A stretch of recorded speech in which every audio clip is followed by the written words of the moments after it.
La semana pasada estuvimos trabajando con el concepto de experimento aleatorio y vimos que al efectuar un experimento aleatorio nosotros podíamos obtener una serie de resultados, pero que era imposible saber con certeza cuál de esos resultados era el que se iba a producir en cada repetición del experimento aleatorio. Muy bien, asociado a ese concepto de experimento aleatorio, asociamos ahora el de variable aleatoria. Y la variable aleatoria surge entonces como resultado de un experimento aleatorio nosotros podemos describir ese resultado en forma numérica. Entonces, una variable aleatoria es una descripción numérica del resultado de un experimento aleatorio.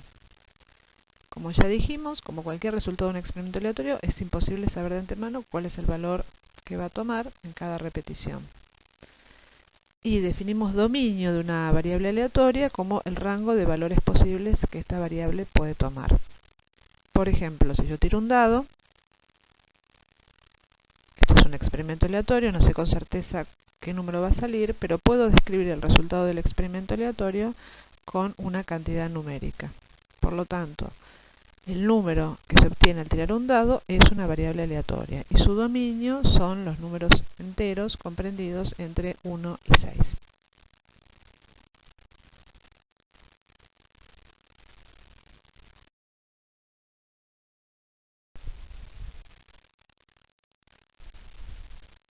Dentro de las variables aleatorias podemos definir las variables aleatorias discretas. Como habíamos mencionado en la primera de las clases, son aquellas que, si bien son numéricas, toman valores que son contables, ya sea finitos o infinitos. Es decir, que entre un número y el sucesivo, entre un valor de la variable y el sucesivo, no existen valores intermedios. En cambio, las variables aleatorias continuas asumen también valores numéricos, pero estos no son contables y son infinitos. Es decir, que entre dos valores cualquiera de una variable aleatoria continua nosotros encontramos infinitos valores posibles. Muy bien, vamos a ver algunos otros ejemplos un poco más complicados. Acá tenemos dos casos y lo que me interesa es que identifiquemos cuál es la variable aleatoria y su dominio.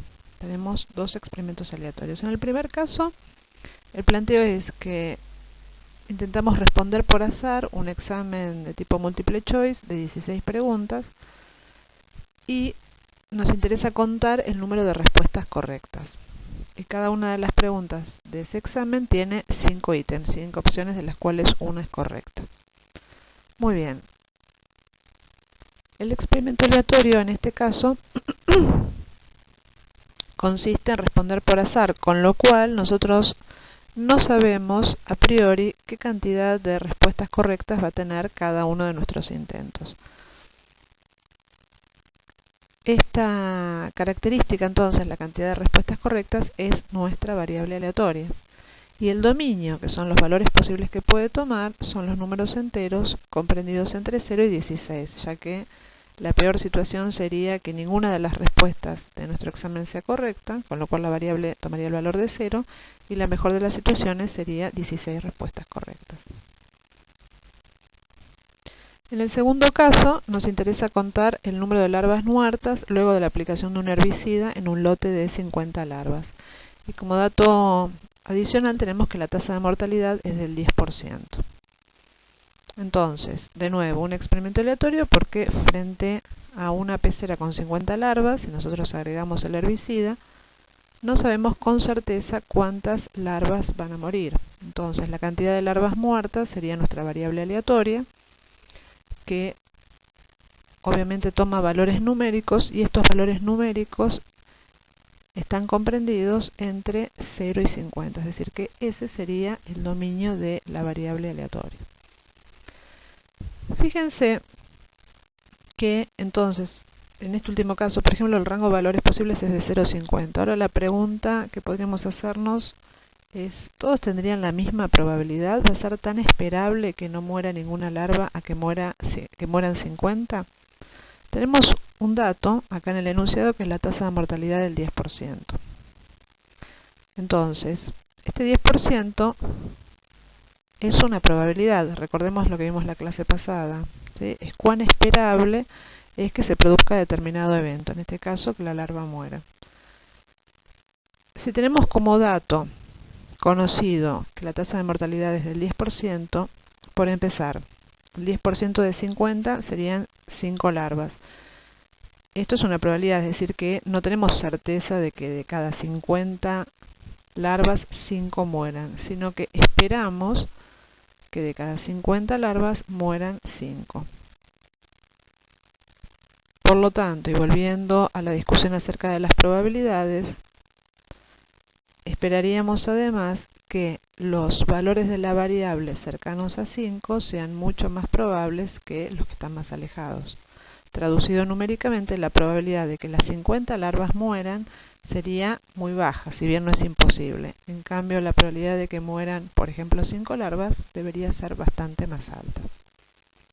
Entonces, lo que vamos a tratar de hacer es justamente describir una variable aleatoria, en este caso discreta, en función de cuán probable es cada uno de los valores que puede tomar. Eso se conoce como la distribución de probabilidad de una variable discreta. Concretamente, lo que vamos a intentar hacer en la clase de hoy es, para cada valor de la variable, asignarle una probabilidad de ocurrencia. Para ello, vamos a necesitar calcular esa probabilidad. Esa probabilidad surge a partir de una función de probabilidad.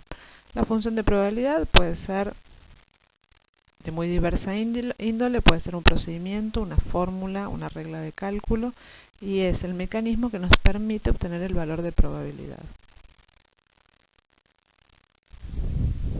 Como vimos la semana pasada que ocurría para probabilidades de eventos, en este caso, cuando hablamos de probabilidades para distintos valores de una variable aleatoria discreta, una probabilidad va a ser un número comprendido entre 0 y 1, y además la sumatoria de todas las probabilidades para todos los valores de la variable debe darnos 1.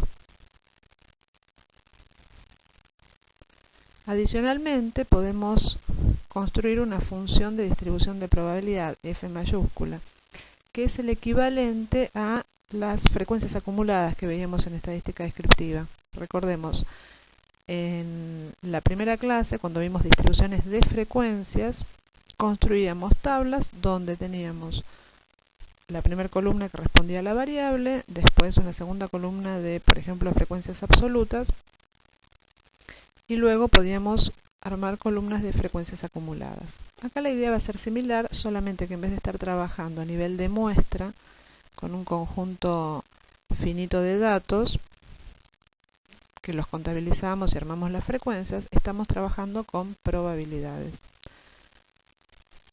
Y siguiendo ese razonamiento, la función de distribución de probabilidad va a consistir en acumular probabilidades, por ejemplo, en este caso, para valores de la variable menores o iguales a un valor determinado.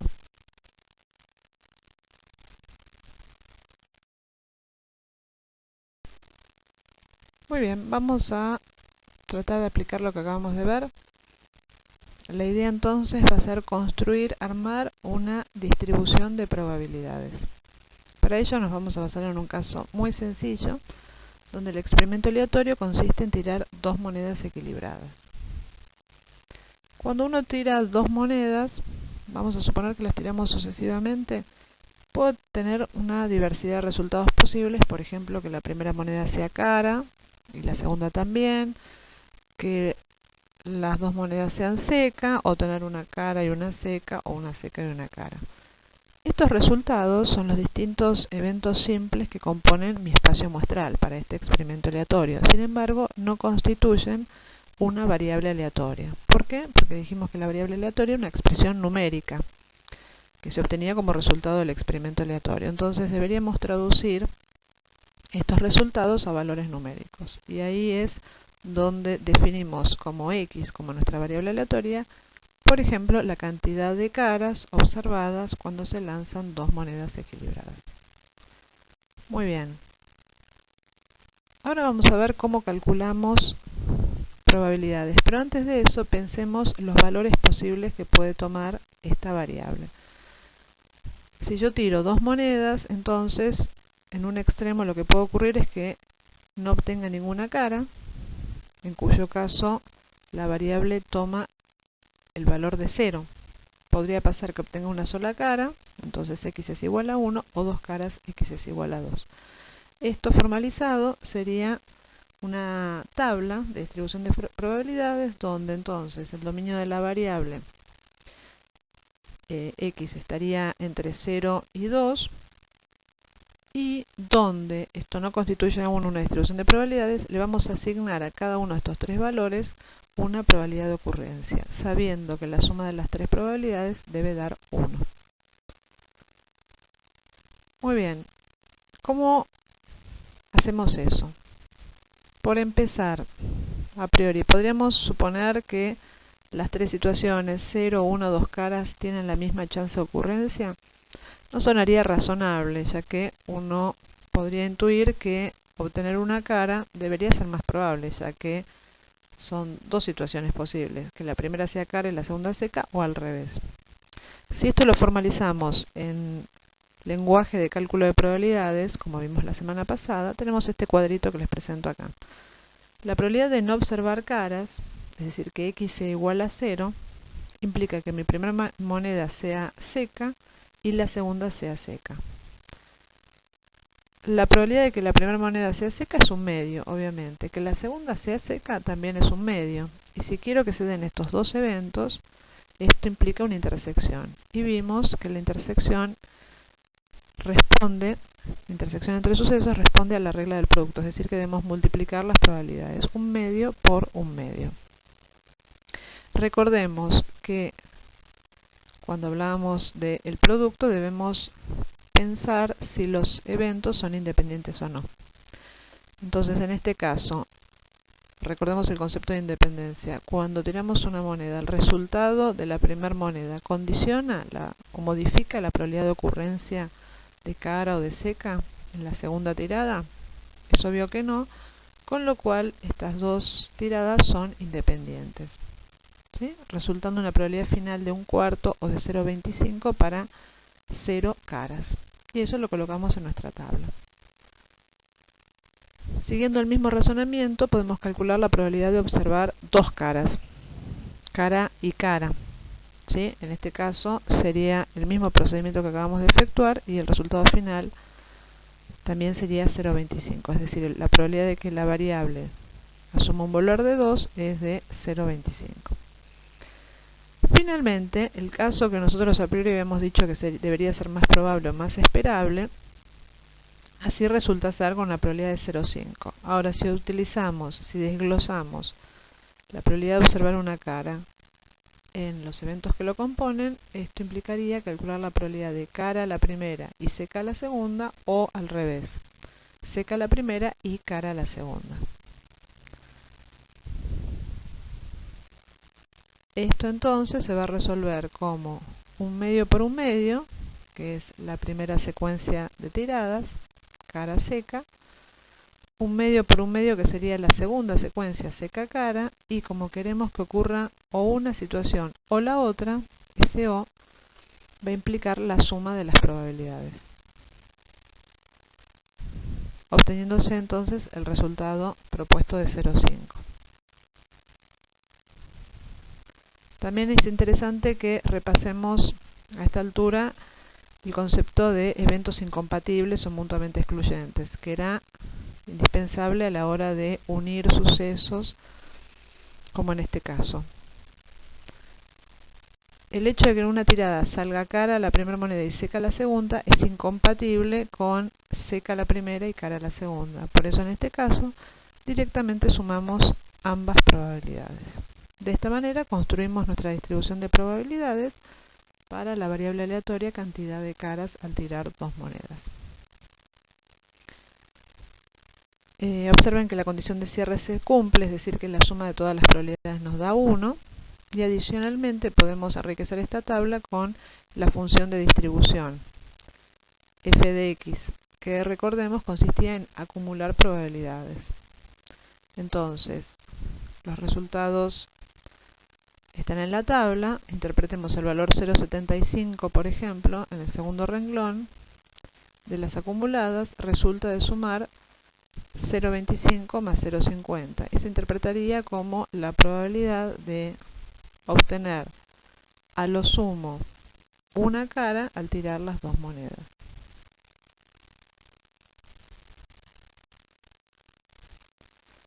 Adicionalmente, de la misma manera que trabajábamos en distribución de frecuencias, podemos representar gráficamente estos resultados. En este caso tenemos un gráfico de barras con en el eje de las abscisas los valores de la variable y en el eje de las ordenadas las probabilidades asignadas.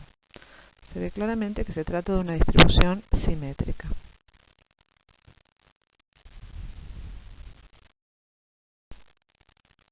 Muy bien, hemos entonces construido nuestra primera distribución de probabilidades. Fíjense que la función de distribución de probabilidades en este caso es ese complejo de normas de casos favorables sobre casos posibles, de producto y de suma para las distintas combinaciones de eventos. Al igual que operábamos cuando teníamos una distribución de frecuencias, nos va a interesar también, al tener una distribución de probabilidades, caracterizarla por su tendencia central y, por ejemplo, su variabilidad. Y para medir la tendencia central, uno de los estadísticos más usuales es la media o promedio. Muy bien. En el caso de distribución de probabilidades, la media o promedio se la conoce también como valor esperado o esperanza de la variable. Y la representamos como E sub x, es decir, esperanza de x, o bien como mu, media. ¿Cómo efectuamos el cálculo de este valor esperado o valor medio? Recordemos cómo se calculaba un promedio en un conjunto de datos. Cuando queríamos calcular un promedio, lo que hacíamos era, al tener los datos agrupados, multiplicar cada valor de la variable por su frecuencia absoluta. Y el total de esta sumatoria se dividía por la cantidad total de datos. Así operamos cuando calculamos, por ejemplo, el diámetro promedio de la fibra de guanaco, donde teníamos 30 datos. En este caso no tenemos una muestra, no tenemos un n, estamos hablando de distribución de probabilidades.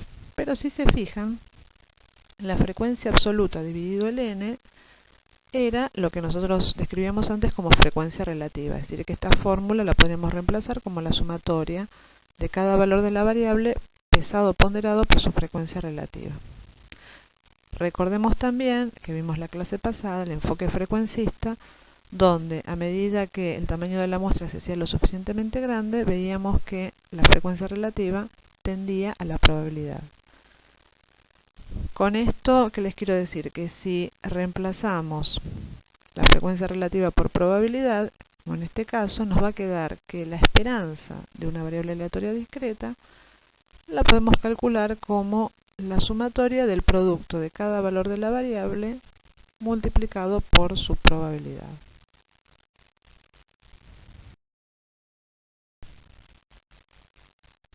De la misma manera, podemos hacer la analogía con la varianza. Si queremos caracterizar una muestra en cuanto a su variabilidad, recordemos que calculábamos la varianza o el desvío estándar. ¿Qué pasa cuando tenemos una distribución de probabilidades? También podemos hacerlo y vamos a calcular entonces varianza de x, o en símbolos se lo representa también con la letra sigma cuadrado de x. ¿Cómo hacíamos antes para calcular una varianza? Recordemos, la varianza era un promedio de las distancias al cuadrado de cada dato con respecto a la media. Entonces, calculamos para cada valor de la variable su distancia al centro, a la media. Esa distancia era elevada al cuadrado y era de nuevo pesado ponderada por su frecuencia absoluta. Y como nos interesaba obtener una distancia promedio, dividíamos por el total de datos. Muy bien, acá de nuevo vamos a seguir la misma estrategia. La frecuencia absoluta dividido el n es la frecuencia relativa, y la frecuencia relativa en algún punto converge a la probabilidad. Es decir, que podemos reescribir esta ecuación de esta manera. Sigma cuadrado va a ser la sumatoria de las distancias al cuadrado multiplicadas por la probabilidad de ocurrencia. De la misma manera que hacíamos en estadística descriptiva, podemos también calcular el desvío estándar o típico. Lo vamos a simbolizar como sigma y que tiene la ventaja de poseer las mismas unidades de medida que la variable en estudio, que se calcula como la raíz cuadrada de la varianza. Vamos a calcular entonces la esperanza y la varianza en nuestro ejemplo. Recordemos la variable cantidad de caras cuando se lanzan dos monedas y aquí tenemos la tabla de distribución de probabilidades. Muy bien, la fórmula para el cálculo de la esperanza o valor medio, como dijimos, es la suma de cada valor de la variable multiplicado por su probabilidad. Numéricamente, entonces, el valor de la esperanza resultaría de multiplicar 0 por 0,25, 1 por 0,50 y 2 por 0,25 y sumar estos términos, lo que nos da un valor de 1. Este valor, como todos los cálculos estadísticos, tiene unidades. En este caso, si lo que estamos calculando es el valor esperado de la variable, la interpretación de lo obtenido es de que se esperaría que en el lanzamiento de dos monedas, una de ellas sea cara. Es decir, que las unidades de la variable serían cantidad de caras esperadas. En el caso de la varianza, la fórmula, como ya se comentó, es la sumatoria de las distancias a la media o a la esperanza elevadas al cuadrado y pesadas por la probabilidad, y reemplazando por los valores del ejemplo nos daría un valor de 0,5. La varianza, recordemos, tiene las unidades de la variable al cuadrado, es decir, que estos serían 0,5 caras al cuadrado. Como ya comentamos en la clase de estadísticos, dado que este valor tiene difícil interpretación, uno usualmente se maneja con el desvío estándar, que no es más que la raíz cuadrada de la varianza. En este caso nos daría 0,71 caras. Es decir, que estamos hablando de un valor esperado de una cara al lanzar dos monedas con una variabilidad de 0,71 caras. Ahora bien, saliendo de este ejemplo que acabamos de ver, que es muy sencillo, ¿cómo hacemos en otras situaciones para conocer los valores de probabilidad asociados a cada valor de la variable? Es decir, ¿cómo hacemos para construir la distribución de probabilidades cuando tenemos una variable aleatoria discreta? Una posibilidad es hacerlo en forma empírica, esto es a partir de grandes masas de datos y construir entonces la distribución de probabilidades. Y otra forma es tratar de aplicar modelos teóricos, es decir, distribuciones de probabilidad descriptas y conocidas, y determinar si una situación particular, una situación problemática, ajusta o no a esas distribuciones conocidas. Existen diversos modelos de distribución de probabilidades. Nosotros vamos a trabajar con uno que es el modelo o distribución binomial.